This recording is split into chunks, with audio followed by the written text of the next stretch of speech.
History असल में एक बहुत बड़ी कहानी की किताब की तरह है, जो कि हम इंसानों के बारे में बताते हैं। हेरोडोटस पहले ग्रीक हिस्टोरियन थे, जिन्हें फादर ऑन ऑफ हिस्ट्री कहा जाता है। दूसरे हिस्टोरियन लियोपोल्ड वॉन रांके, उन्हें फादर ऑफ मॉडर्न हिस्ट्री कहा जाता है। वो कहते थे कि असली हमें हिस्ट्री समझनी है तो हमें असली चीजें देखनी पड़ेंगी। पर हमें इतने साल पहले क्या हुआ, इसकी परवाह क्यों करनी चाहिए? असल में बात यह है कि हिस्ट्री समझने से हमें अपना आज समझ आता है और हम अपने फ्यूचर के लिए अच्छे फैसले ले पाते हैं।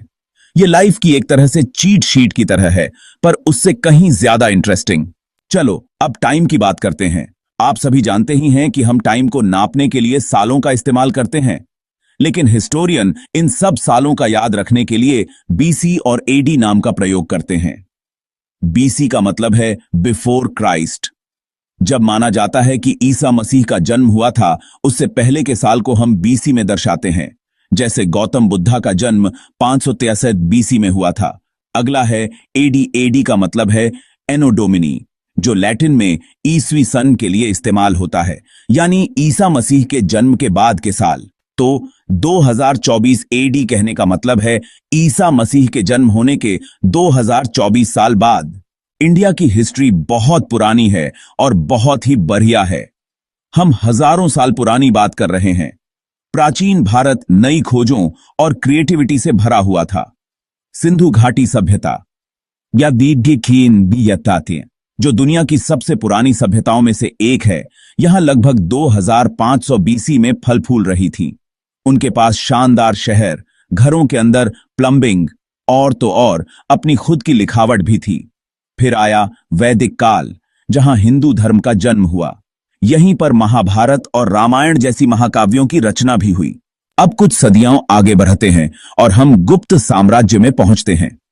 इस काल को, जो लगभग 320 से 550 एडी तक चला, अक्सर भारत का स्वर्णिम युग कहा जाता है। क्यों? क्योंकि यह शांति, समृद्धि और जबरदस्त बुद्धि का समय था। जरा सोचिए, लाजवाब कला, हैरान कर देने वाला गणित और खगोल विज्ञान में जबरदस्त खोजें। आर्यभट्ट, जो एक जीनियस गणितज्ञ थे, ने यह पता लगाया कि पृथ्वी अपनी धुरी पर घूमती है और सूर्य के चारों ओर चक्कर लगाती है। अपने समय से बहुत आगे, अपने समय से आबाई जाएगी। मध्यकालीन भारत सुल्तानों से मुगलों तक। 8वीं शताब्दी के आसपास भारत में चीजें बदलने लगीं। इस्लामी विजयों ने नए शासक, संस्कृतियां और विचार लाए। हमने दिल्ली सल्तनत जैसे शक्तिशाली राजवंशों का उदय देखा, जिन्होंने कुछ शताब्दियों तक शासन किया।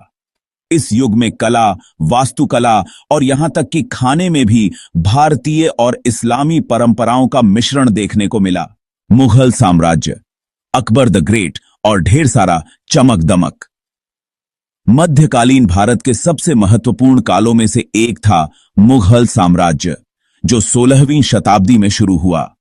ये लोग अपनी भव्यता, दौलत और कुछ बेहद प्रभावशाली वास्तुकला के लिए जाने जाते थे। अकबर, जो सबसे महान मुगल बादशाहों में से एक थे, अपनी धार्मिक सहिष्णुता और साम्राज्य को एकजुट करने के अपने प्रयासों के लिए जाने जाते थे।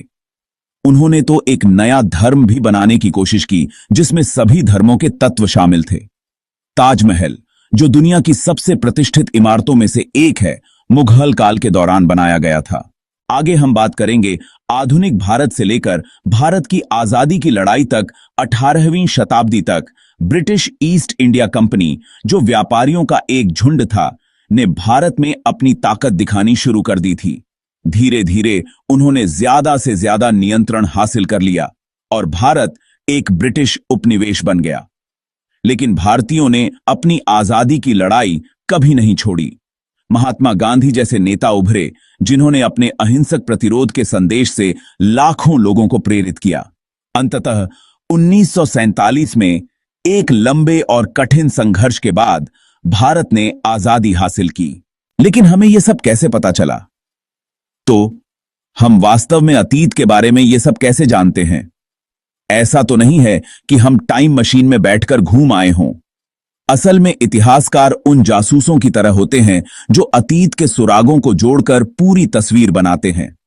वे इतिहास के बारे में जानने के लिए विभिन्न प्रकार के स्रोतों पर भरोसा करते हैं।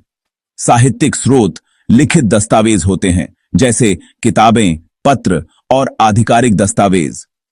पुरातात्विक स्रोत अतीत की भौतिक वस्तुएं हैं, जैसे औजार, मिट्टी के बर्तन और यहां तक कि इमारतें भी। इन स्रोतों का अध्ययन करके इतिहासकार एक तस्वीर पेश कर सकते हैं कि इतिहास के विभिन्न कालों में जीवन कैसा था।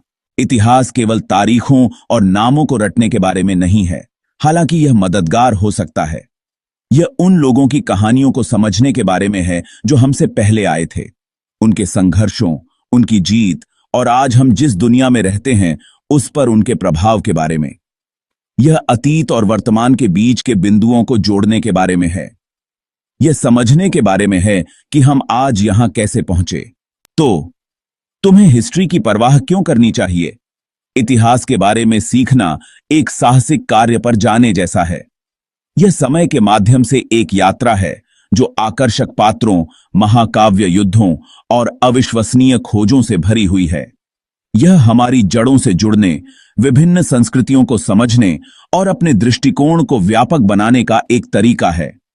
साथ ही इतिहास हमें अपने बारे में, हमारे समाजों और हमारे आसपास की दुनिया के बारे में बहुमूल्य सबक सिखा सकता है। तो अगली बार जब आप इतिहास के बारे में सोचें, तो केवल उबाऊ पाठ्य पुस्तकों और तारीखों के बारे में न सोचें।